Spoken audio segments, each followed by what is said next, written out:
Hello everybody, Brian here, quantlabs.net, 2:30 on Christmas Day, December 25th.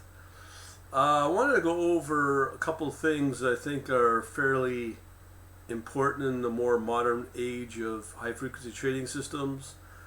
I wanted to show you here, I go through quite a lot of development, programming, high level news stories. This one came up on Reddit, and got a guy that I know fairly well who's getting into Rust with I'm not sure about the Warp framework or library. As you know, I'm more of a Python guy, and there's this one I never heard of called Fast API. I've seen some postings about it, and I'm nowhere close to having any development experience on this. So this video is more geared towards people who've worked with these technologies and want to get their opinion on it by just posting a comment on this video, just to get an idea of what you think is the best way to go about using WebSockets. So WebSockets is kind of like another way internally on a computer CPU having one process talk to another. So now that we have everything gone cloud over the internet, we can now do it on high-speed networks in the cloud among basically a network of private computers, servers, sitting in a virtual environment. So we got Fast API, Warp. Not sure which one's fast. Obviously, it's going to be different with people's coding styles and strategies and But just, again, I'm just trying to see who would win here in the Fast API versus the Warp in Rust. And then you add in questions like this for financial applications. So we'll just say for C++, C#. Now, I know between Windows and Linux, I prefer to be on Linux because there's less bloat with Linux, especially if you get a bare bones distro version. And you can obviously hack the kernel as well, that many HFT shops do. So I'm not sure, for me that debate's kind of done. And then you get into C++. As an example here of this job, software engineer, high frequency trading on crypto with blockchain. In here you'll get blah blah blah blah. Low latency is obviously a big one. And then here we go. Okay, this company's using AWS, Internet Protocols, and WS, which is a WebSockets and HTTP.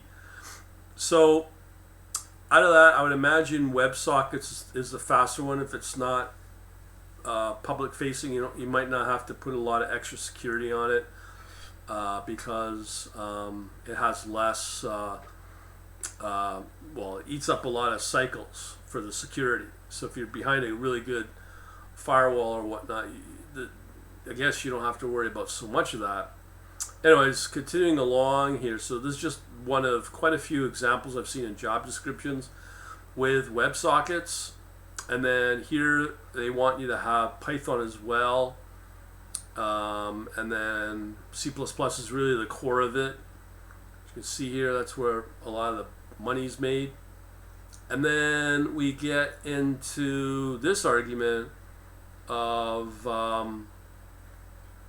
the difference between Java, low latency, and C++, which all this can come under. But the guy was saying, there's a summary here, basically which one's better. Java is better because it's more easier to modify. Let me just go here. So what was he saying right here? Java's easy to write, compile, debug, learn, and this means less time writing code and more optimizing it for latency. Ultimately, in the real world, this results in reliably faster trading systems, and for high-speed trading, that's all it counts. So for Java, I think this guy has said some decent points here, but I'm the kind of person that skips all that and just goes to the bottom. I like to hear people's opinions, not about, well, it depends on your use case and blah, blah, blah, blah. I want your opinion. So if somebody says this is better over that and can explain it, this one sort of does a pretty good job of that. Another one that is important is the Java. Let me see if I can find it here. So again, this is Java WebSockets. The only problem I have with Java is look at all these file configurations and da da da da. Yeah, I'm not a big fan of that, but you can do your own standalone jar as a dependency. I guess once you've done it, it's better. I've just tried to get one C++ library to play nice with another C++ library or framework. It just gets really ugly fast, let alone if you can actually pull it off is another story.